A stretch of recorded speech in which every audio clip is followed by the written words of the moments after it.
Hello, গল্প কথার ডালি বাই জুলিয়ার চ্যানেলের সকল শ্রোতা বন্ধুদের স্বাগত। আজ আমার সাথে শব্দ সংযোজনে আছে আমার সহকারী বন্ধু সন্দীপ চক্রবর্তী, যার আন্তরিক সহযোগিতায় এই উপস্থাপনাটি আরও মনোগ্রাহী হয়ে উঠেছে।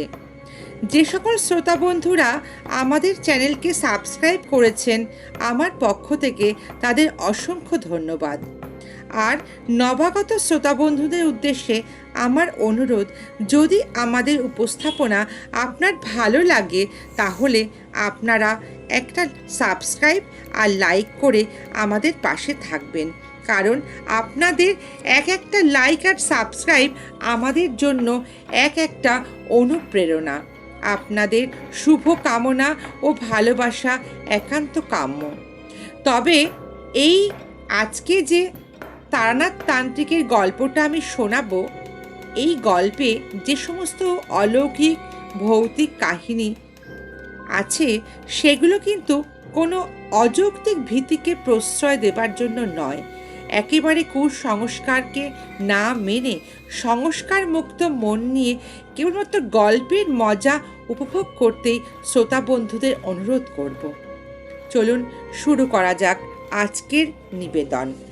আজ শোনাব বিখ্যাত সাহিত্যিক তারাদাস বন্দ্যোপাধ্যায়ের লেখা তারানাথ তান্ত্রিকের একটা গল্প।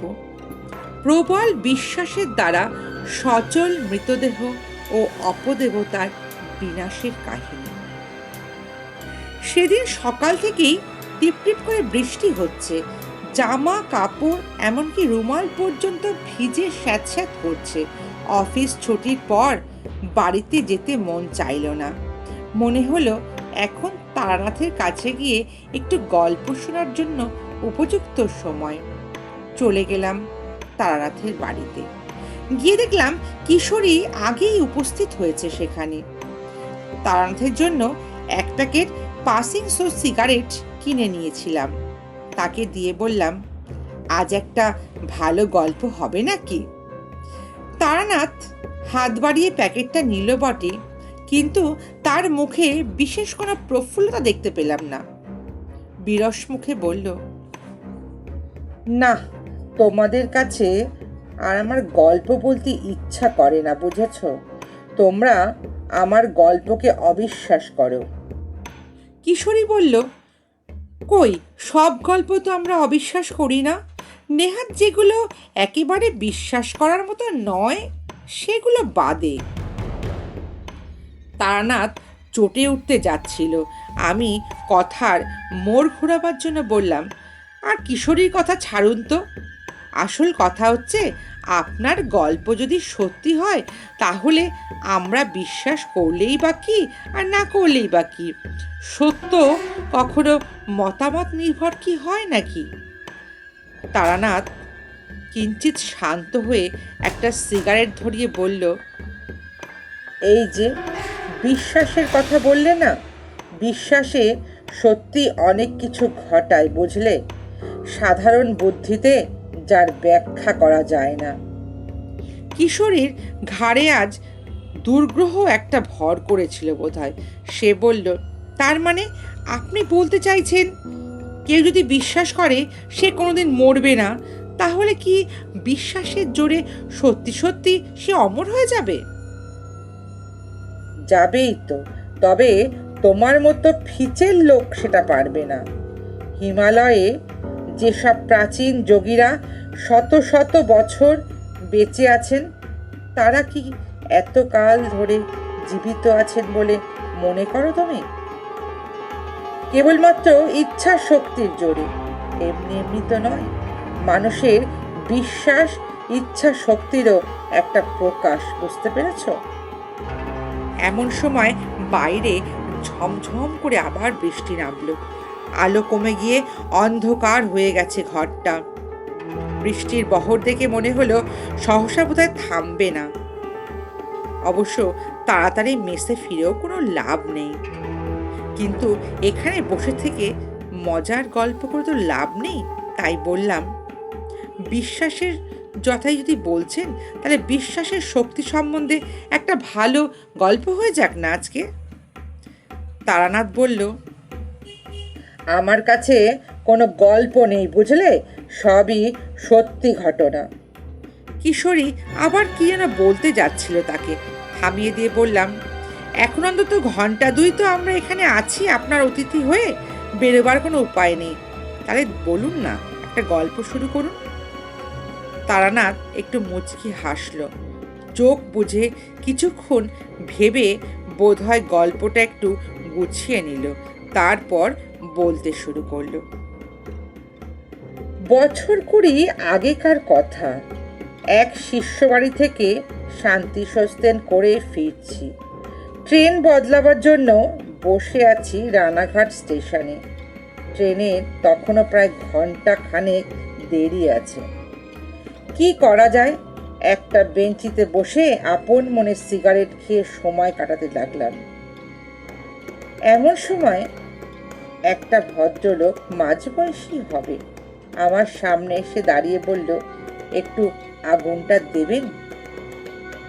বিশেষ খেয়াল না করে পকেট থেকে দেশলাইটা বার করে তাকে দিয়ে দিলাম। প্রথম কাঠিটা নষ্ট হয়ে দ্বিতীয় কাঠিটা দিয়ে লোকটা বিড়ি ধরিয়ে আমাকে দেশলাইটা ফেরত দিল। তখনও আমি তার দিকে তাকাইনি ভালো করে। দেশলাইটা পকেটে পুরে কি জানি কেন হঠাৎ মনে হলো লোকটার দিকে ফিরে চাইলাম। সে তখন পেছন ফিরে প্রায় প্ল্যাটফর্মের অনেকটা দূরে চলে গেছে। তাকিয়েই আমি চমকে উঠলাম। তোমরা তো জানো আমার কতগুলো বিশেষ ক্ষমতা আছে, যা দিয়ে আমি মানুষের আশু বিপদ, এই ভাগ্য পরিবর্তনের কথা টের পাই। পেছন থেকে তাকিয়ে আমি লোকটার শরীর ঘিরে একটা কালো ছায়া দেখতে পেলাম, যেন একটা কালো মসলিনের ঘেরা টোপের মধ্যে থেকে লোকটা চলাফেরা করছে। বুঝলাম মানুষটা ভয়ানক বিপদগ্রস্ত। পায়ের কাছ থেকে পোটলাটা হাতে নিয়ে আমি দ্রুত পায়ে তার পিছনে এগিয়ে গেলাম। প্ল্যাটফর্মে একটা অপেক্ষাকৃত নির্জন জায়গায় দাঁড়িয়ে লোকটা অন্যমনস্কভাবে লাইনের দিকে তাকিয়েছিল। আস্তে আস্তে ডাকলাম, শুনছেন ভাই? ভদ্রলোক ভয়ানক চমকে উঠে আমার দিকে তাকালেন, বললেন, হ্যাঁ, কিছু বলছেন আমাকে? হঠাৎ আমি দেখে বুঝতে পারলাম বছর 40 বয়স হবে তার। মুখটা খুব চিন্তায় শুকিয়ে গেছে, গালে 5-6 দিনের না কামানো খোঁচা খোঁচা দাড়ি। আমি তাকে বললাম, হ্যাঁ, আপনার সঙ্গে একটু কথা ছিল। আমাকে কিছু বলবেন কি? সে আবার আমাকে বলল। একটু বিপদে পড়লাম। কেন ডেকেছি তা ভদ্রলোককে কিভাবে বলা যায়? একজনকে তো আর হঠাৎ করে বলা যায় না যে মশাই আপনার খুব বিপদ, তাই আপনাকে বলতে এসেছি আপনার পিছনে একটা কালো ছায়া ঘুরে বেড়াচ্ছে। সময় নেবার জন্য বললাম, আপনার সঙ্গে কয়েকটা কথা ছিল, একটু এগিয়ে আসবে এদিকে, বলে একটু গলাটা খাকিয়ে নিলাম। কিছুই না, একটু সময়টা নষ্ট করছিলাম এই আর কি। তখন ভদ্রলোক আমাকে বললেন, কিন্তু আপনাকে তো ঠিক মানে, না না, আপনি আমাকে চিনবেন না। আসুন এই চায়ের দোকানে একটু বসে এক ঘাট চা খেয়ে নি, তারপর একটু গল্প বলবো। যে কোনো কারণেই হোক এই সময় চায়ের স্টলে ভিড় সেরকম ছিল না। আমরা দুজনেই বসলাম সেখানে। ভদ্রলোক উসখুস করছিলেন, বললেন, কই কি বলবেন বললেন না তো? কি ব্যাপার বলুন তো? কোনো ভূমিকা না করেই আমি বললাম, আমি একটু আধটু জ্যোতিষ চর্চা করতে পারি বুঝলেন। আপনি যখন আমার কাছে দেশলাইটা চাইতে এলেন, আমার হঠাৎ কেন যেন মনে হলো আপনার খুব বিপদ। সত্যি কি তাই? আমাকে যদি একটু খুলে বলেন, তাহলে হয়তো আমি আপনার কাজে লাগতে পারি। আমার বিশেষ ক্ষমতার কথা তাকে আমি তখন বললাম না। প্রথমেই সে কথা বললে আমাকে হয়তো পাগল নয়তো ঠগও ভাবতে পারে, তাই না? ভদ্রলোক একটু সন্দিগ্ধ চোখে আমার দিকে তাকিয়ে তখন একভাবে চেয়ে আছেন। এবার ভালো করে দেখে বুঝলাম মানুষটা বেশ বুদ্ধিমান, কিন্তু সাম্প্রতিক দুঃসময় বা উদ্বেগ তার মুখের স্বাভাবিক ঔজ্জ্বল্যের উপর একটা ছায়া ফেলেছে। আজকাল সময় খারাপ, নানা রকম ধান্দাবাজ লোক চারদিকে ঘুরছে। এমন অবস্থায় আমাকে হঠাৎ বিশ্বাস করবেই বা কি করে? কিন্তু মনের সে জোর থাকলে লোকে যেমন দৃঢ়ভাবে থাকে, সেই জোরটা তখন তার কাছে বোধহয় ছিল না। অসহায়ভাবে ভদ্রলোক আমার দিকে চেয়ে বসে রইলেন। হেসে আমি বললাম, ভয় নেই, আমি ঠক জোচ্চর নই। আপনার কথা মানে একটা বিশেষ ধরনের আমার একটা ক্ষমতা আছে জানেন, সেই দিয়েই আমি বুঝতে পারি লোকের কোনো সমস্যা বা খারাপ সময় আসছে কিনা। আমার গুরুর আদেশ ছিল কারোর বিপদ বুঝতে পারলে সেদিকে এগিয়ে যাবে এবং তাকে সাহায্য করবে। তাই আপনাকে দেখে। ভদ্রলোক সামান্য কাঁপা কাঁপা গলায় বললেন, কি ধরনের বিশেষ ক্ষমতা একটু বলবেন? বললাম, এই যেমন ধরুন, আপনাকে দেখে বুঝতে পারছি আপনার জন্ম চৈত্র মাসে 7 থেকে 10 তারিখের মধ্যে। আপনার নামের আদ্যাক্ষরে ক আছে। গত 3-4 দিনের মধ্যে আপনি বেশ বড় রকমের একটা অগ্নিভয় থেকে রক্ষা পেয়েছেন। আর ভদ্রলোক চোখটা বড় বড় করে তাকিয়েছিলেন আমার দিকে, বলে উঠলেন, আর আর কি বলুন? বলবো? দুর্বল স্বরে ভদ্রলোক বলল, হ্যাঁ বলুন বলুন। গত বছর আপনার কর্মস্থলে আপনাকে নিয়ে যে গোলমাল হয়েছিল, তাতে বিচারে আপনি রেহাই পেয়ে গেলেও দোষটা কিন্তু আপনারই ছিল, তাই না?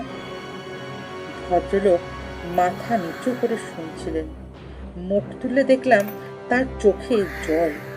আস্তে আস্তে বললেন, আগে হ্যাঁ, দোষটা না আমারই ছিল। কেউ জানে না সে কথা, আমার স্ত্রীও না। কিন্তু বিশ্বাস করুন, নিতান্তই বাধ্য হয়েই বলে একটু কেশে নিলেন। বললাম, 3,000 টাকা, তাই তো? ভদ্রলোক একবার আবার কেঁপে উঠলেন। আগে হ্যাঁ, আপনি সবই জানতে পেরেছেন দেখছি। আপনার ক্ষমতা আর আমি অবিশ্বাস করছি না। স্ত্রীর অসুখে বাধ্য হয়ে তাকে বাঁচাবার জন্য টাকাটা নিতে হয়েছিল। ভেবেছিলাম কেউ টের পাবার আগেই দেশের জমিজমা বিক্রি করে তা পুড়িয়ে দেব। কিন্তু তার আগেই অডিট বসলো, ঘাটতিটা ধরা পড়ে গেল। আমি বহু পুরনো বিশ্বস্ত কর্মচারী, আমাকে কেউ সন্দেহ করলো না বটে। অন্য কারো ঘাড়ে দোষ পড়লে হয়তো আমি এগিয়ে গিয়ে অপরাধটা স্বীকার করতাম, কিন্তু তাও হলো না। যথেষ্ট প্রমাণের অভাবে টাকাটা বাজে খরচের খাতে লিখে রাখা হলো অফিসে। তারপর ভদ্রলোক আমার দিকে পূর্ণ দৃষ্টিতে তাকিয়ে বললেন, আপনার কাছে সব স্বীকার করে যেন বাঁচলাম জানেন। এতদিন মনের পাপ বোধ পুষে রাখা, উফ, সে কি কষ্ট, সেই কষ্ট। ধুতির খুঁটোতে মুখটা মুছে, চোখটা মুছে আবার বললেন, হ্যাঁ, গত পরশুদিন আগুনের হাত থেকেও আমি বেঁচেছি বটে জানেন। আমার স্ত্রী পুত্র বর্তমানে দেশের বাড়িতে রয়েছে, যেখানে আমি এখন যাচ্ছি। নিজে রান্না করে খাওয়ার তো অভ্যেস নেই কোনো কালে। হোটেল দেখলে সেখানেও খেতে আমার ইচ্ছা করে না, কিন্তু কি করব বলুন। তা যাই হোক, ভাতে ভাত ফুটিয়ে 2 দিন খেয়ে নেবো ভেবেছিলাম। স্টোভ জেলে চাল বের করে পেছন ফিরেছি, আর ধুতিতে লেগে আগুনটা ধরে গেল আস্তে করে। কি ভাগ্য, সেই সময় আমার এক বন্ধু এসে হাজির হয়েছিল আড্ডা দিতে। সে বিছানার মোটা চাদর দিয়ে আগুনটা কোনো মতে নিভিয়ে দিল। তাও দেখুন না কতখানি পুড়ে গেছে। ডান পায়ের কাপড়টা সরিয়ে দিতেই দেখলাম পায়ের কুলি থেকে উরু পর্যন্ত ভেজা ন্যাকড়ার পেটি দিয়ে বাঁধা। বললেন, নারকোল তেলের পট্টি বেঁধে রেখেছি, দেখেছেন? চায়ের দোকানের ছেলেটা এসে শূন্য কাপ দুটো নিয়ে গেল। তাকে বললাম আর 2 কাপ চা দিতে। সিগারেটের প্যাকেট বার করে নিজে ধরালাম, ভদ্রলোককেও দিলাম। সিগারেটে গোটা কয়েক লম্বা টান দিয়ে তিনি বললেন, আমার নাম কালিকা প্রসাদ মিত্র, কালীপ্রসাদও বলে সবাই। খুলনার বিখ্যাত মিত্রদের কথা শুনে থাকবেন হয়তো, আমরা তাদেরই বংশধর। অবশ্য 50-60 বছর হলো খুলনা থেকে আমাদের আর কোনো যোগাযোগ নেই সেখানে। সবাই চলে এসছে খুলনা থেকে। ঠাকুরদা কর্ম উপলক্ষে এদিকে চলে আসেন, সেই থেকেই আর কখনো আমরা দেশে ফিরে যাইনি। আবার চা এলো। গরম চায়ে চুমুক দিয়ে কালীপ্রসাদ বললেন, নদিয়া জেলার উত্তরে আমাদের কিছু ভূ সম্পত্তি কিনে ঠাকুরদা বসবাস শুরু করেন। ব্যবসা করতেন কলকাতায়, মাঝে মাঝে গ্রামে এসে থাকতেন। তিনি ছাড়া বাড়ির লোকজন গ্রামেই থাকতো। বন্দরে যেসব জাহাজ এসে ভেড়ে তাতে কাঁচা আনাজ যোগান দেওয়ার ব্যবসা করতেন ঠাকুরদা। বাবা অবসর গ্রহণ করার পর কলকাতাতে সেই চাকরিটা আমি পেয়েছি। কতদিন আপনার বাবা রিটায়ার করেছেন? তা প্রায় 20 বছর তো হবেই। বাবার বয়স এখন প্রায় 80, কিন্তু বেশ ভালো স্বাস্থ্য, অসুখ বিসুখ কিছুই নেই, কেবল চোখে একটু কম দেখেন। আমি বললাম, যা হোক, যা বলছিলেন এবার সেটাই তাহলে বলুন। চায়ে চুমুক দিয়ে শেষ করেই কালীপ্রসাদ বলতে শুরু করলো, জাতিদের শত্রুতা ঠাকুরদাকে খুলনা ছেড়ে আসতে হয়েছিল। কলকাতাতে ব্যবসা শুরু করেছেন তিনি। কেবল প্রাণের চেয়েও প্রিয় একটা জিনিস তিনি ওখান থেকে বয়ে নিয়ে এসেছিলেন। বললাম, কি জিনিস শুনি? একটা অষ্টধাতুর তৈরি কালী মূর্তি, আমাদের গৃহদেবী। 4-5 পুরুষ ধরে এই মূর্তি আমাদের পরিবারে পুজো হয়ে এসেছে। ঠাকুরদার বাবা, আমার প্রপিতামহ, তিনিও ছিলেন তন্ত্র সাধক। আজীবন সাধনা করে তন্ত্রের বিভিন্ন শাখায় সিদ্ধিলাভ করেছিলেন বলে শোনা যায়। তার জীবনের শেষ দিকে একেবারে গ্রহ নক্ষত্র কি এক বিচিত্র সংস্থান হয়ে কি যেন অমাবস্যা নাকি একসঙ্গে পড়ে, তেমন একটা যোগ নাকি 100 বছরেও আসে না। সেই বিশেষ অমাবস্যা রাত্রিরে আমার প্রপিতামহ সারা রাত জেগে তন্ত্রের এক গূঢ় প্রক্রিয়া সাধন করেছিল। শেষ রাত্রে হোমকুণ্ডে পূর্ণাহুতি দিয়ে একটা গোল লোহার কৌটোয় পুজোর উপাচার থেকে কি একটা জিনিস পুড়ে কৌটো করে প্রপিতামহীর হাতে দিয়ে বলেছিলেন, এই নাও, এটা রাখো। এ যা করে দিয়ে গেলাম, আমাদের বংশের হঠাৎ করে আর কখনোই কোনো বিপদ হবে না। সত্যিই তারপর থেকে আজ পর্যন্ত এই কৌটোটা আমাদের সব বিপদ আপদ রক্ষা করে দিয়েছে। কারো অসুখ হলে মা কালীর এই কৌটো মাথায় ঠেকালেই সেরে যেত। ডাক্তার জবাব দিয়ে গেছে, এমন মরণাপন্ন রোগীকেও মা কালীর কৌটোর প্রভাবে সেরে যেতে উঠতে দেখেছি আমি। সেও না হয় কাকতালীয়, কিন্তু কে একবার কৌটোর মহিমা নিয়ে উপহাস করায় বাবার সাপুড়েদের সদ্য ধরা বিষাক্ত গোখরো সাপের সামনে কৌটোটা ধরেছিলেন। ছোটবেলার ঘটনাটা হলেও আমার এখনো পরিষ্কার মনে আছে। সাপটা সঙ্গে সঙ্গে মাথা নিচু করে গুটিয়ে নত হয়ে এইটুকু হয়ে গেছিল। জোকের মুখে নুল পড়লে যেমন হয় ঠিক তেমনি। বললাম, কি এটা ছিল? একটা কারণ হতে পারে, এতে হয়তো কোনো দ্রব্য গুণ আছে। কালীপ্রসাদ আমার দিকে তাকিয়ে বলল, দ্রব্যগুণে সাপ বশীভূত হয়, কিন্তু লোহার কৌটো ফুঁড়ে দ্রব্যগুণ তো বের হতে পারবে না। যথার্থই কথা অবশ্য। তারপর আমি বললাম, ঠিক আছে, আপনি বলে যান। যাই হোক, বিগত 3 পুরুষ ধরে আমাদের পরিবারের ভালো মন্দর ব্যাপারে আমার মা কালীর এই কৌটোর ওপর আমরা সব সময় নির্ভর করে থাকি। তবু তো আমি আধুনিক লোক, বাস করি আধুনিক কলকাতায়। আমার বিশ্বাস হয়তো অতটা দৃঢ় নয় জানেন, কিন্তু বাবা তো প্রাচীন মানুষ, ডাক্তার উকিলের চেয়ে এই কৌটোর ওপর নির্ভরতাটা অনেক বেশি করেন। মাস চারেক আগে কলকাতায় বাসায় আমার বড় ছেলে খুব অসুখ হয় একবার। ছেলেটা প্রায় মরণাপন্ন হয়ে পড়ে। সেই সময় আবার আমার অফিসে অডিট বসেছে। টাকাটার বিশেষ তখন প্রয়োজন। ভেতর ভেতর আমি তখন খুব বিপন্ন। টাকার ব্যাপারে বাবা জানতেন না, কিন্তু নাতির অসুখের খবর পেয়ে আমার এক খুড়তুতো ভাইয়ের হাত দিয়ে মা কালীর কৌটো কলকাতায় আমার কাছে পাঠিয়ে দেন। কৌটোর মহিমাতে কিনা জানি না, আমার ছেলেটা কিন্তু আস্তে আস্তে সেরে ওঠে জানেন। অফিসের গোলমালও কিন্তু মিটে যায়। একটু থেমে আবার কালিকা প্রসাদ বলল, কিছু মনে করবেন না, আমাকে আরেকটা সিগারেট দেবেন? সিগারেট ধরিয়ে ঘন ঘন টান দিতে দিতে প্রায় অর্ধেক করে আনবার পর কালীপ্রসাদ আবার বলতে শুরু করল, এতদিন মা কালীর কৌটো কলকাতায় আমার কাছেই ছিল। হঠাৎ দিন দুয়েক আগে বাবার এক জরুরি চিঠি পেলাম। সে এক অদ্ভুত চিঠি।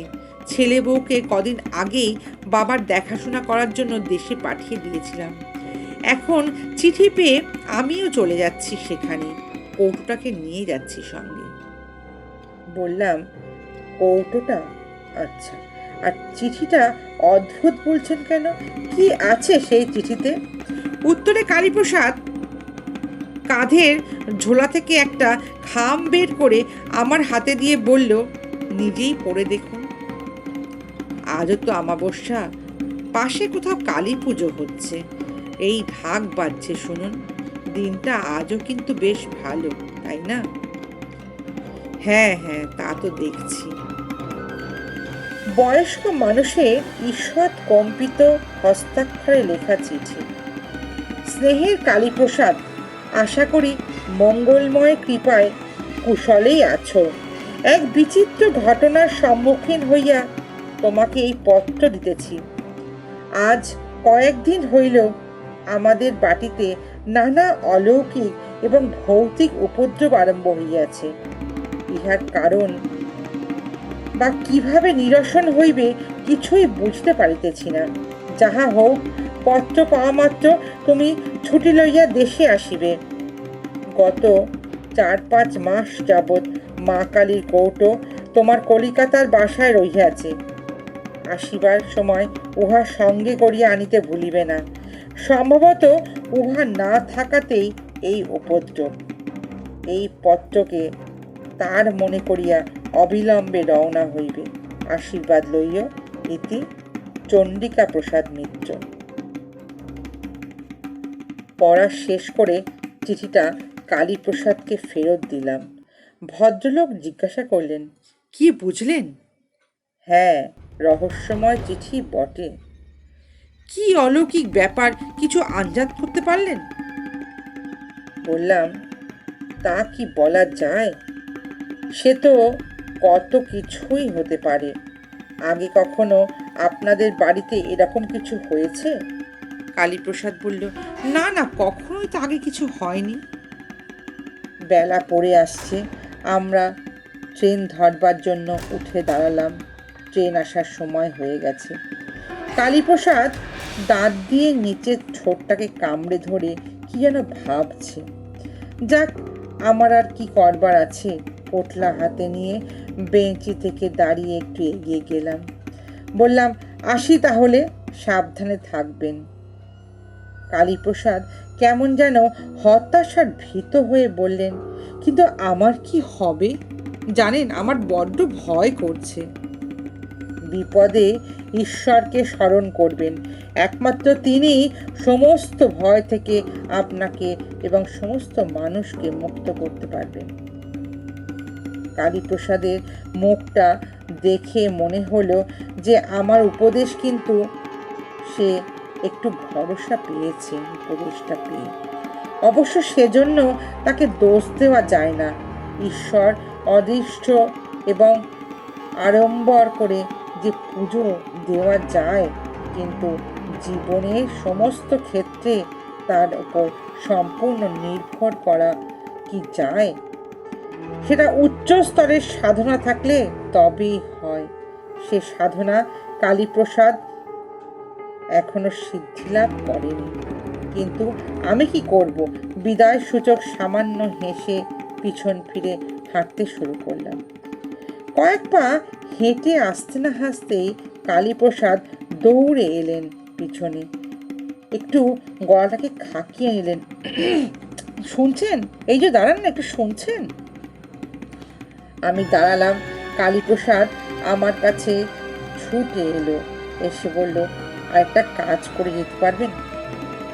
কি কাজ বলুন? আপনি কি রাজি হবেন সেটা? আমি বললাম, বলেই ফেলুন না, আমারও তো ট্রেন আসবার সময় হয়ে গেছে। আজ আর বেশিক্ষণ বাইরে থাকা ভালো না। আজ অমাবস্যা, বাইরে কুকুর ডাকছে, কালী পুজোও হচ্ছে। চলুন, যার যার ট্রেনে আমরা উঠে পড়ি। গুরুত্বপূর্ণ কথা শুরু করার ভঙ্গিতে আবার একটু গলাটা কেশে পরিষ্কার করে নিল কালীপ্রসাদ। বুঝলেন, একটা কথা বলি। আমি তাকিয়ে থাকলাম তার দিকে। আমি বললাম, হ্যাঁ বলুন বলুন, কি বলবেন? আপনি আমাদের সঙ্গে চলুন না, আমার বাড়িতে যাবেন একটু। প্রস্তাবটা নিতান্তই আকস্মিক ছিল। অবাক হয়ে বললাম, আমি আপনার বাড়িতে? হ্যাঁ হ্যাঁ, আপনি একটু চলুন না আমার বাড়িতে। আপনি অলৌকিক শক্তির অধিকারী। আপনি গেলে আমাদের অমঙ্গল কোথায় কেটে যাবে। আপত্তি করবেন না, দয়া করে আমার সঙ্গে চলুন। বলুন, যাবেন? লোকটা সত্যি ভয় পেয়েছে দেখলাম, আর পাওয়াটা তো স্বাভাবিকই। একটু চিন্তা করলাম, বাড়িতে এখনো সেরমভাবে বলে আসিনি কবে ফিরবো। আরো 5-7 দিন দেরি হলে কিছু সমস্যা হবে না বিশেষ। বললাম, আচ্ছা চলুন, যাব আপনার সঙ্গে। কালীপ্রসাদের চোখের দৃষ্টি কৃতজ্ঞতায় ভারী হয়ে এলো। আমার হাত দুটো ধরে তিনি বললেন, বাঁচলাম। সত্যি বিশ্বাস করিনি আপনি যেতে রাজি হবেন। একটা ছোট্ট গ্রাম্য স্টেশনে নেবে পাক্কা মাইল খানেক হেঁটে কালীপ্রসাদের বাড়ি। গ্রামে যখন ঢুকলাম তখন রাত্রি প্রায় 8টা বাজে। পল্লী গ্রামের তুলনায় শেষ রাত। কৃষ্ণপক্ষের সমুখ অন্ধকার রাত্রি, পঞ্চমীর রাঙা চাঁদ পূর্ব দিগন্তের নিচের থেকে আস্তে আস্তে গাছের পেছনে চলে গেছে। গ্রামের প্রায় শেষের দিকে আম জাম গাছে ঘেরা নির্জন বাড়ি, পাঁচিল দিয়ে ঘেরা পুরো বাড়িটা। সদর দরজায় শেকল নাড়তে একটু বাদের দরজাটা ফাঁক করে লণ্ঠনের আলো দেখা গেল, কিন্তু কারো কোনো শব্দ নেই বাড়িতে। যেন ভেতরে কেউ দাঁড়িয়ে আছে, কিন্তু বাইরে বেরিয়ে আসতে সাহস পাচ্ছে না। কালীপ্রসাদ হেঁকে বলল, অভিরাম, অভিরাম নাকি? দরজাটা খোল। কে বাবু? ব্যস্ত হয়ে যে লোকটা দরজা খুলে দিল তার বয়স 60 পেরিয়ে গেছে। মাথায় কাঁচা পাকা চুল, পরনে খাটো ধুতি, খালি গা, তার সরল মুখে বিশ্বস্ততার ছাপ। কালীপ্রসাদ বলল, ঠাকুরমশাই, এ হচ্ছে অভিরাম, পুরনো লোক, আমাকে করে পিঠে করে মানুষ করেছে। হ্যাঁ, দরজা খুলছিস না কেন রে তুই? অভিরাম সরল মুখে ভয়ের চিহ্ন স্পষ্ট হয়ে উঠল। সে বলল, বাবু, বাড়িতে যা কাণ্ড ঘটতিছে, দরজা হঠাৎ খুলতে সাহস হয় না। কেন, কি হচ্ছে বাড়িতে? এর উত্তর অভিরাম দিতে পারল না। আমাদের পেছনে আমবাগানে অন্ধকারের মধ্যে গাছের পাতায় সরসর করে শব্দ হলো, যেন গাছের একটা ডাল ধরে কেউ খুব জোরে ঝাঁকাচ্ছে। আমরা দুজন অবাক হয়ে পেছন ফিরে তাকাতেই অভিরাম বলল, ওই ওই দেখেন দেখেন, আবার শুরু হলো, দেখেন দেখেন, দেখছেন তো, দেখছেন, নানান উপদ্রব হচ্ছে। সত্যি তো, কিসে যেন নাড়াচ্ছে অত মোটা ডালটাকে। মানুষের পক্ষে তো সম্ভব নয়। তাহলে কি, তাহলে সাই করে কি একটা জিনিস গাছের ভেতর থেকে আমাদের দিকে ছুটে এলো। সহজাত সংস্কারের বশে কালীপ্রসাদ কোমর থেকে শরীরের সামনের দিকটা ঝুঁকিয়ে ফেলেছিল। জিনিসটা ঠক করে পাঁচিলে লেগে মাটিতে পড়ে গেল। নইলে ওই আঘাতেই কালীপ্রসাদের পঞ্চত্ব প্রাপ্তি ঘটত সেদিন। লণ্ঠনের ম্লান ঘোলাটে আলোয় দেখলাম মাটিতে পড়ে আছে একটা 10 ওজনের পাথরের টুকরো। বললাম, আমরা দুজনে ভেতরে এলাম, তার মধ্যে এরকম হলো। তারপর আমি আমার বললাম, এক কাজ করুন, আপনারা দুজনে ভেতরে চলে যান। বাড়িতে কোনো টর্চ আছে? আগে না, কেন? আমি একবার ওই গাছটার কাছে যাব। তাও তো হে অভিরাম, তোমার লণ্ঠনটাই আমাকে দাও। কালীপ্রসাদ বিচলিত হয়ে বললেন, না না না না, একা যাবেন না, দেখলেন তো। আমার কিছু হবে না, আপনি ভেতরে যান। আমি জানতাম যে মধুসুন্দরী দেবীর কৃপায় কোনো নিম্ন শ্রেণীর প্রেত আমার কোনো ক্ষতি করতে পারবে না। পাথরটা কালীপ্রসাদকে লক্ষ্য করেই নিক্ষেপ করা হয়েছিল, আমাকে নয়। লণ্ঠন হাতে বাগানের মধ্যে গিয়ে দাঁড়ালাম। চারদিকে নিঝুম অন্ধকার, কোথাও গাছের একটা পাতা অবধি নড়ছে না। মনে হলো সামনের মোটা গুড়িওলা আম গাছটার ওপর থেকে পাথরটা বোধহয় ছোড়া হয়েছিল। লণ্ঠনটা তুলে ধরে ওপর দিকে দেখবার চেষ্টা করলাম, কিন্তু কিচ্ছু দেখতে পেলাম না। কিন্তু আমার মনের মধ্যে একটা আশ্চর্য অনুভূতি হলো। মনের একেবারে গভীরে হঠাৎ যেন কি একটা কল আমার বিগড়ে দিল। আমার হাত পা অবশ হয়ে আসছিল। সজ্ঞান চৈতন্য নিভে আসতে আসতে যেন মনে হচ্ছিল তেলহীন প্রদীপের মতো হয়ে যাচ্ছে আমার অবস্থা। আর আমি যেন এক পাও হাঁটতে পারবো না। সমস্ত দেহে মনে অস্বস্তি, সেটা ভাষায় তোমাদের বোঝাতে পারবো না। নিজের ক্ষমতার ওপর অগাধ বিশ্বাস নিয়ে একা একা এখানে এসেছিলাম। এবার আমার অকস্মাৎ ভয় করতে লাগলো। মৃত্যু ভয় আমি কখনো করিনি, আমার ছিলও না কোনোদিন। কোনো অজানা শক্তি মুখোমুখি হতে গেলে যে ভয় হয়, সেই রকম একটা বিশ্রী একটা গন্ধে ভরে গেছে চারদিক। প্রতি নিঃশ্বাসে গন্ধটা যেন একেবারে ফুসফুসের ভেতরে চলে যাচ্ছে, যেন শরীরকে অপবিত্র করে দিচ্ছে। মনকে স্থির করে আমি মধুসুন্দরী দেবীর ধ্যান মন্ত্র আবৃত্তি করতে লাগলাম। প্রায় সঙ্গে সঙ্গেই পরিবেশ থেকে দুর্গন্ধটা আস্তে আস্তে চলে যেতে লাগলো। মনে আমি বল ফিরে পেলাম।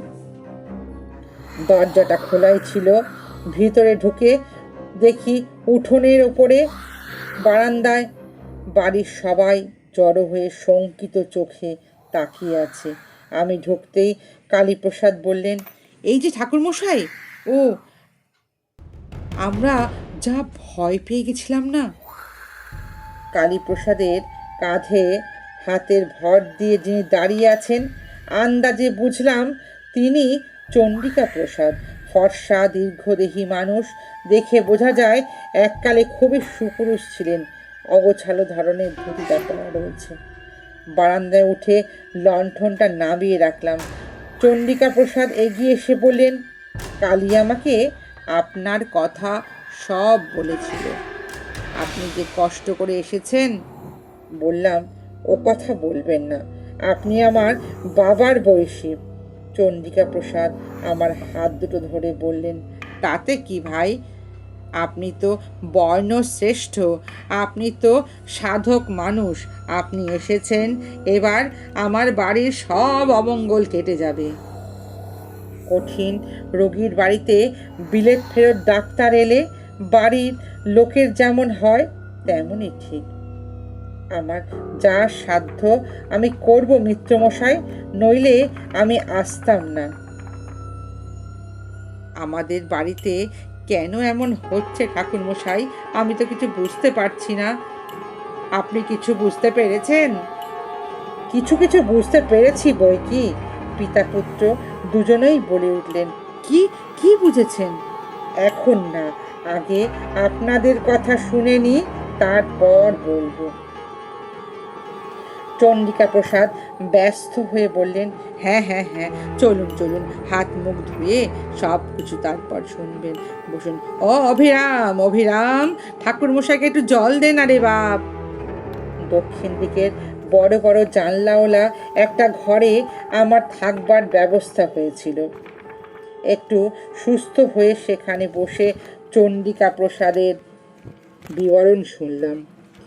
চন্ডিকা প্রসাদ বললেন, আমার জীবনে কখনো এমন অভিজ্ঞতা হয়নি ঠাকুরমশাই, কিন্তু কি বলবো বলুন, দিন 15-20 আগে থেকে রাত্রিরে এই সব শুরু হয়েছে অশান্তি।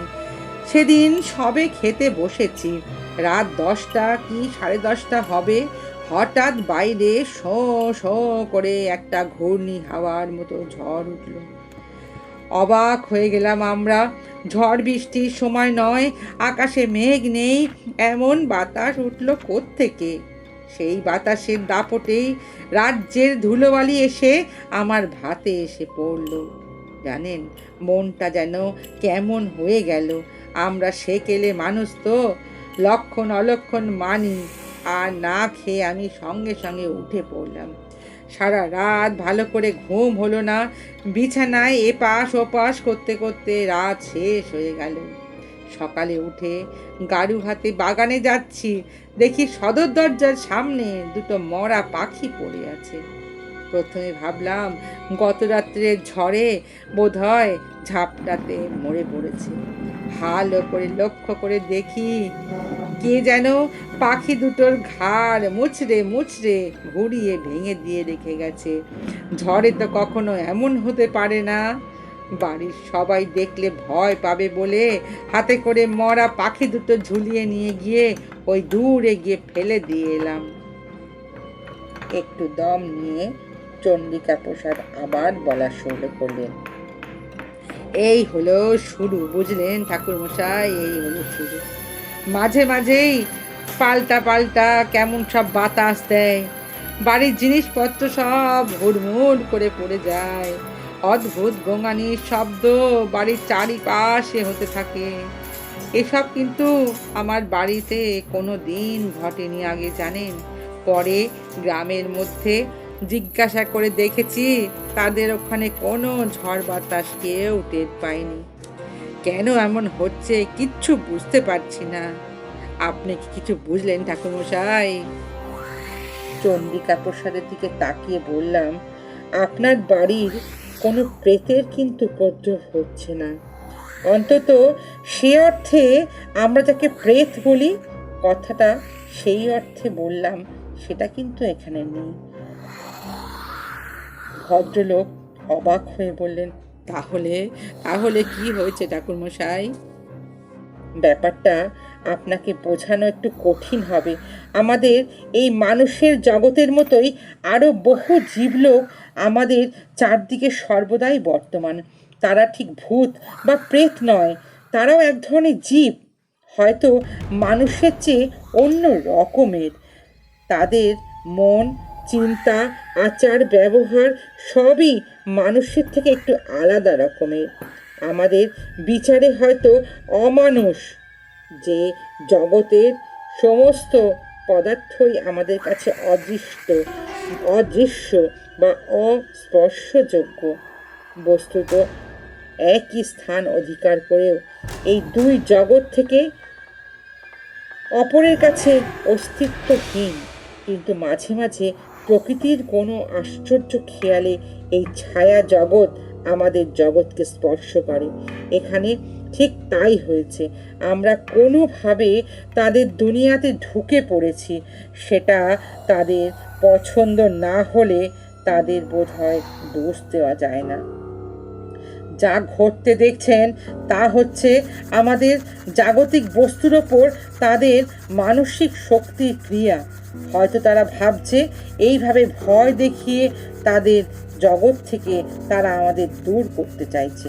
বাড়িতে বেড়াল কুকুর ঢুকলে আমরা যেমন ঠেঙিয়ে তাড়িয়ে দিই, পার্থক্য এই যে এক্ষেত্রে এসবে কোনো কাজ হবে না। পরিবেশে আর একটা বড় রকমের ঝাঁকুনি থাকলে তবেই দুটো জগৎ আবার বিচ্ছিন্ন হয়ে যাবে, তার আগে কিচ্ছু হবে না।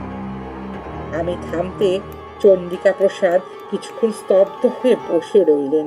তারপর বললেন, এসব আপনি জানলেন কি করে ঠাকুর মশাই? খুলে বললে বিস্তর কথা বলতে হয়, ইচ্ছা করছিল না। সংক্ষেপে বললাম, আমি জানতে পারি। ওই ঝাঁকুনি না কি একটা বললেন, সেটা কি করে দেওয়া যায় ঠাকুর মশাই? সেটা আপনা আপনিই হয়ে যাবে।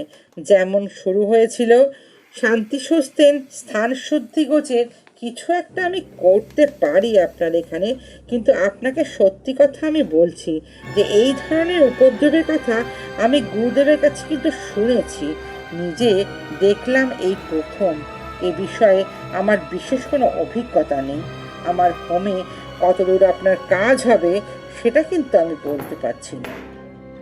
চন্দ্রিকা প্রসাদ কি ভাবলেন, তারপর বললেন, তা হোক বাবা, আপনি হোমের আয়োজন করুন। আর একটা কথা, যদি কিছু মনে না করেন। না না, বলুন না, কি বলুন। একটু ইতস্তত করে চন্দ্রিকা প্রসাদ বললেন, আপনার উপরই যদিও আমি সব কিছু ছেড়ে দিচ্ছি, তবু আমার একটা নিজস্ব বিশ্বাসের জন্য যদি কিছু ক্রিয়াকলাপ করি তাহলে আপনি আপত্তি করবেন না তো? হেসে বললাম, না না না, সে কি কথা, ও আমি আপত্তি করবো কেন, আপনার যা ইচ্ছা করবেন। চন্দ্রিকা প্রসাদ ছেলের দিকে তাকিয়ে বললেন, কালী, কৌটোটা এনেছিস তো বাবা? হ্যাঁ বাবা, এনে দেবো, এনেছি তো। নিয়ে আয় তো, যা একটু নিয়ে আয়। কালীপ্রসাদ উঠে পাশের ঘর থেকে মা কালীর কৌটোটা এনে বাবার হাতে দিল। সেটা নিয়ে চন্দ্রিকা প্রসাদ আমার দিকে তাকিয়ে বললেন, এটার কথা শুনেছেন বোধহয়? বললাম, হ্যাঁ, কালীবাবু আমাকে আস্তে আস্তে সব বলেছেন। তাহলে তো আপনি সবই জানেন। এই কৌটোর ওপর আমার অনেক ভরসা, বুঝলেন? এটা বিশেষ একটা কৌটো, তবে বিশ্বাসটা কোনো অযৌক্তিক জিনিস নয়, পরীক্ষিত সত্য। গ্রামে বসন্তের যখন মড়ক লেগে হাহাকার পড়ে গেছিল, সেই কৌটোই কিন্তু মা কালীর নাম করে বাড়ির চারদিকে আমি গণ্ডি কেটে দিয়েছিলাম। অর্ধেক গ্রাম সাফ হয়ে গেছিল, কিন্তু আমার বাড়িতে এই অসুখ ঢুকতে পারেনি। আজও তাই করব ভাবছি, কৌটো দিয়ে বাড়ির চারধারে আমি গণ্ডি কেটে দেব। একটু আসবেন আমার সঙ্গে ঠাকুরমশাই? কালী, তুইও একটু আয় বাপ। বৃদ্ধকে একা ছাড়তে আমার মন করলো না। বললাম, হ্যাঁ হ্যাঁ, চলুন যাব। বাইরে যাবার জন্য সবে উঠে দাঁড়িয়েছি, হঠাৎ বাইরে থেকে যেন একটা আওয়াজ এলো। বাড়ির ভেতরে হুড়মুড় শব্দে বিকট করে কি যেন সব ধাতব জিনিস পড়তে শুরু করলো চারিদিকে। চন্দ্রিকা প্রসাদ বললেন, ওই দেখুন শুরু হলো, আবার শুরু হলো, চলুন চলুন দেখে আসি আমরা। ভেতরে বারান্দা থেকে আওয়াজ আসছিল। গিয়ে দেখলাম একটা 10-12খানা ইট দিয়ে বেদি মতো করা জায়গা আছে, তার উপর একটা লোহার ড্রাম দাঁড় করানো ছিল। সেই ড্রামটা হুড়মুড় করে পড়ে এলো, গড়াগড়ি খাচ্ছে, তার মধ্যে চাল ভর্তি ছিল। আমার নাকে তখন একটা সেই ভারী বিশ্রী গন্ধটা আবার এলো বাগান থেকে। চন্দ্রিকা প্রসাদ হতভম্ব হয়ে দাঁড়িয়েছিলেন। তাকে আমি বললাম, যা করবার করে ফেলুন, আর রাত করবেন না। সদর দরজা দিয়ে আমরা বাইরে এলাম, সঙ্গে কালিকা প্রসাদ তার লণ্ঠন নিয়ে। অভিরামও এলো। চাঁদ ঢাকা পড়ে গেছে গাছের পাতার আড়ালে। মাটিতে স্নান করছে জ্যোৎস্না। তখন আমি বুঝতে পারলাম আবার বিপদ আসছে। থমথমে আবহাওয়া, কালীপ্রসাদ হাতে একটা মোটা লাঠি, যদিও বুঝলাম না লাঠি দিয়ে কি হবে। চণ্ডিকা প্রসাদের হাতে মা কালীর কৌটো, মুখে বিড়বিড় করে কি মন্ত্র জপ করছেন আর ঘুরে বেড়াচ্ছেন। চারিদিকে আশাওড়া আর কোঁচ কাটার ঝোপে ভর্তি। সাবধানে কাপড় বাঁচিয়ে চলেছি। আর কয়েক পা হাঁটলেই আমরা একটা বাঁক নিয়ে বাড়ির পূর্ব দিকে চলে আসবো। সেদিকটা খানিকটা পরিষ্কার। প্রায় সঙ্গে সঙ্গেই একটা বিরাট আওয়াজ হলো, দুম করে। তারপর ডান দিকে একটা ঘন ঝোপের মধ্যে খড়খড় করে কি যেন নড়ল। আমরা সবাই থমকে দাঁড়িয়ে তাকালাম। কালীপ্রসাদ দুই হাতে লাঠি নড়েছে উঁচু করে। অভিরাম লণ্ঠনটা মাটিতে নামিয়ে রেখে নিঃশব্দে তার দিকে লাঠি হাতে তেড়ে গেল। পর মুহূর্তেই ঝোপের মধ্যে থেকে কালো মতো বেশ বড় সড়ো কুকুরের আকারে কি একটা জীব যেন বেরিয়ে এলো, ক্ষুব্ধ গর্জন করে চণ্ডিকা প্রসাদের ঘাড়ের কাছে ছুটে এলো। কালীপ্রসাদ ভয়ে চিৎকার করে উঠলেন। আমি বলে উঠলাম, সামলে সামলে। জন্তুটা কালীপ্রসাদের পায়ে দাঁত বসিয়ে গেল। অস্ফুট আর্তনাদ করে গেলেন তিনি। সঙ্গে সঙ্গে অভিরাম সবলে লাঠি দিয়ে আঘাত করলো প্রাণীটার মাথায়। শূন্য মাটির হাঁড়ি যেমন ফেটে গেলে ফটাস করে আওয়াজ হয়, নিঃশব্দে জন্তুটা কাত হয়ে পড়ে গেল এক পাশে। বলতে এত সময় লাগলো, কিন্তু ঘটনাটা ঘটেছিল কয়েক মুহূর্ত মাত্র, বুঝেছ? কালিকা প্রসাদ লণ্ঠন নিয়ে ঝুঁকে পড়ে বললেন, এ তো শেয়াল, এ তো মরে গেছে রে। মরা জ্যোৎস্না আর লণ্ঠনের আলো মিলিয়ে কেমন একটা আলো আধারির মতো হয়ে গেছিল। তবু ভালো করে তাকিয়ে মনে হলো হ্যাঁ, শেয়ালই বটে। অবিরাম বলল, অদ্ভুত ব্যাপার বাবু, শেয়াল কখনো তাড়া করে কামড়াতে আসে তো শোনেনি কখনো। কালীপ্রসাদ বললেন, ঠিক কথা, শেয়াল ভীতু জন্তু, সে কিন্তু কখনো এরমভাবে আসে না, তাড়া করে সে মানুষ দেখলে পালিয়ে যায়। চণ্ডিকা প্রসাদ বোধহয় নিজেকে সান্ত্বনা দেওয়ার জন্য বললেন, পাগলা শেয়াল হবে বোধহয় রে, তাই জন্য এসেছিল। এদিনের গৃহ প্রদক্ষিণের একটা ফল কিন্তু হাতে নাতে দেখতে পেলাম। সে রাত্রিরে আর কোনো ঝামেলা উপদ্রব হলো না। পরের দিন সমস্ত দিনটা ভালোভাবেই মিটে গেল। কিন্তু মরা শেয়ালটার পা ধরে টেনে অভিরাম দূরে আমবাগানের ওপাশে একটা পতিত জমিতে ফেলে দিয়ে এসেছিল। রাত্রিরে তাই কোনো উপদ্রব আর হলো না। দুপুরে পরের দিন ভালো করে খাওয়া দাওয়ার পর দিবানিদ্রা দিয়ে উঠলাম। হঠাৎ সন্ধেবেলায় সবাই বসে কথা বলছি। চণ্ডিকা প্রসাদ বললেন, কালী, চট করে একটু আয়, ঠাকুরমশাইয়ের সঙ্গে ফর্দটা বানিয়ে নি। এই আসছি বলে কালীপ্রসাদ বেরিয়ে গেল। বোধহয় বাগানে গেছিল প্রাতঃকর্ম কিছু করার জন্য। বাড়ির ভেতর থেকে গরম পরোটা আলু ভাজা এলো। খাওয়া দাওয়া হয়ে গেল, অনেকক্ষণ কেটেও গেল। হঠাৎ খেয়াল হলো, কালী তো এখনো এসে পৌঁছলো না। চণ্ডিকা প্রসাদ বললেন, কই, কালী এখনো ফেরেনি কেন, কোথায় গেল?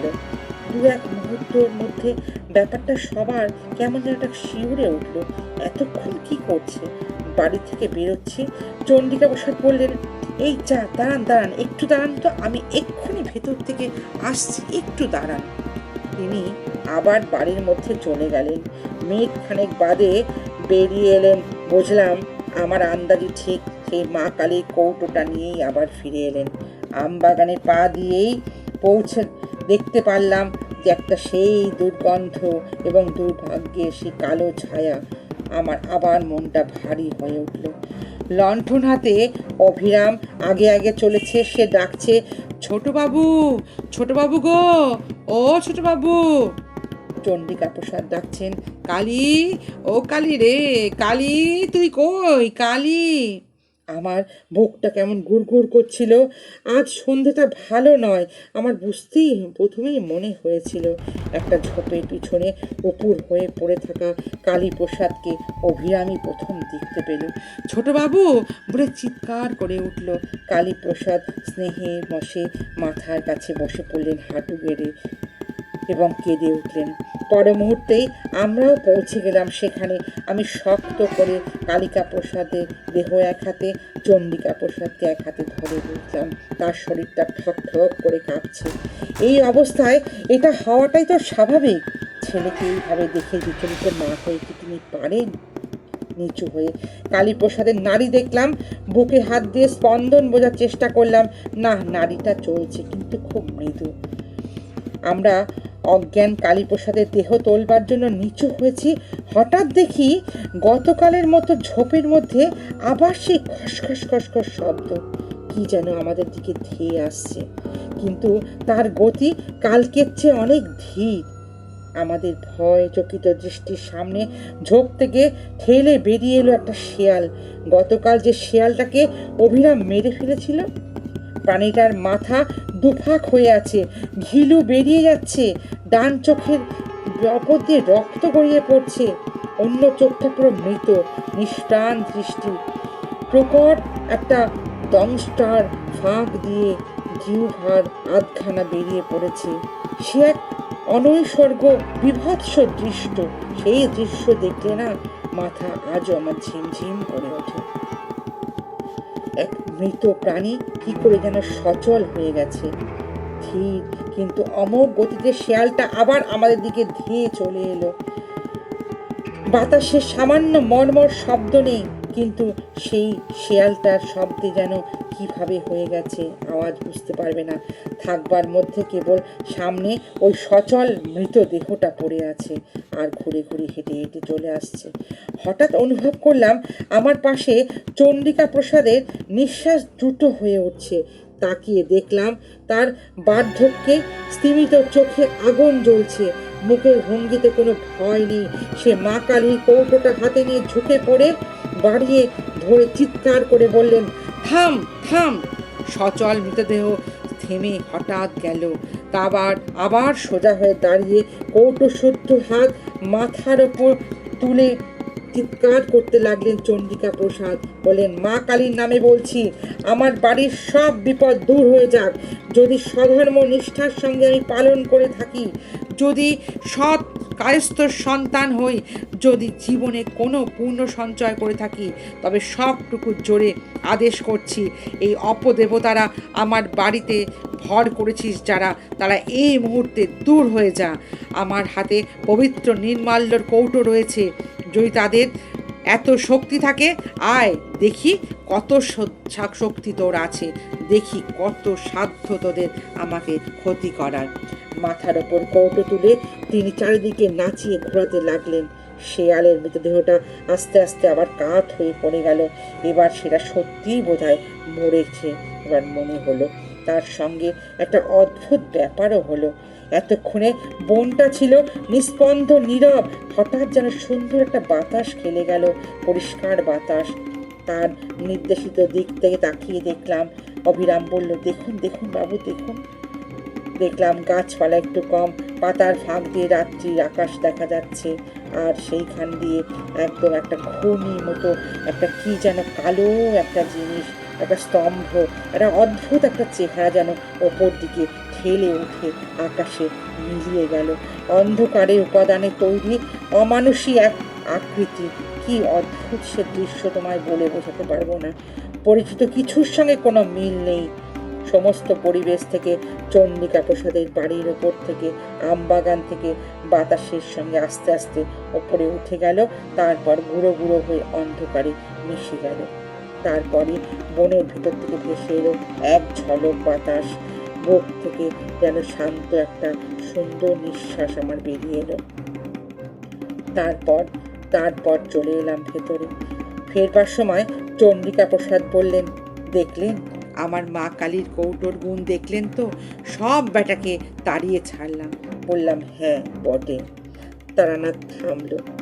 কিশোরী বলল, কিন্তু এ তো মন্ত্রশক্তি আর দ্রব্যগুণের গল্প, এতে বিশ্বাসের শ্রেষ্ঠত্ব কি প্রমাণিত হলো আবার? তারানাথ বলল, হয়। পরের দিন নির্জনে বসে কালীপ্রসাদের সঙ্গে গল্প করছিলাম। কালীপ্রসাদ বলল, বাবা বিশ্বাসের জোরে আমাদের আপদ দূর করলেন দেখলেন। আমি বললাম, কেন? মা কালীর কৌটোর গুণ আছে বলতে হবে। ম্লান হেসে কালীপ্রসাদ বললেন, দাঁড়ান দাঁড়ান, একটা জিনিস আপনাকে দেখাই। একটু পরে হাতে করে মা কালীর কৌটোটা নিয়ে ঘরে ঢুকলেন ভদ্রলোক। আমার দিকে কৌটোটা খুলে দেখালেন। আমি বাধা দিয়ে বললাম, আরে রে, খুলবেন না, এতে দ্রব্যগুণ নষ্ট হয়ে যাবে। কালীপ্রসাদ বলল, কিচ্ছু না। বিছানার ওপরে কৌটোটা উপর করে দেখালো ভেতরে কি আছে। আমি দেখলাম ভেতরে গোল গোল কাগজের পাকানো কয়েকটা টুকরো আছে, আর কিচ্ছু নেই। আমি অবাক হয়ে বললাম, এ কি, এর মধ্যে নির্মাল্য কই? কালীপ্রসাদ বললেন, নেই। তার মানে? কালীপ্রসাদ মাথার নিচু করে বলল, মানে আসল কৌটোটা অনেকদিন আগে হারিয়ে গেছে জানেন। এটা নকল। ছেলের অসুখের সময় কলকাতায় যাবার পথে কোথায় যেন পড়ে গেছিল। বাবা শুনলে অনর্থ করবে, তাই শিশি বোতল ভাঙা একটা লোকের কাছ থেকে 2 পয়সা দিয়ে এই কৌটোটা কিনেছিলাম। বাবা আজকাল চোখে তো কম দেখেন, তাই ঠিক বুঝতে পারেনি তাকে ঠকানোটা সহজ হয়েছে। কাজেই বুঝতে পারছেন তো, যা হয়েছে তা বাবার কিন্তু বিশ্বাসের জোরেই হয়েছে। আর কেউ এ কথা জানে আপনার? শুধু আপনার বৌমা, অর্থাৎ আমার স্ত্রী জানে, আর কেউ জানে না। বাবার তো বয়স হয়েছে, আর কদিনই বা বাঁচবেন বলুন। খামোখা কেন তাকে কষ্ট দিই? তারানাথ থামল। ঘরের মধ্যে স্তব্ধতা। বাইরের বৃষ্টি তখনও পড়ছে। একটা নিঃশ্বাস ফেলে কিশোরী বলল, গল্পটা বেশ। গল্প বানানো আপনার একটা স্বাভাবিক দক্ষতা আছে বলতে হবে। সিগারেট ধরাতে গিয়ে তারানাথ জ্বলন্ত চোখে কিশোরীর দিকে তাকালো। আমি ব্যাকুল হয়ে দাঁড়িয়ে রইলাম। কিশোরীর হাত ধরে টানলাম, ওঠো ওঠো, আবার বৃষ্টি এলে এবার বাড়ি ফেরা কিন্তু খুব মুশকিল হয়ে যাবে। কেমন লাগলো বন্ধুরা? যদি ভালো লাগে প্রতিবারের মতো লাইক সাবস্ক্রাইব করবেন, আমার পাশে থাকবেন। সবাই সুস্থ থাকুন, ভালো থাকুন।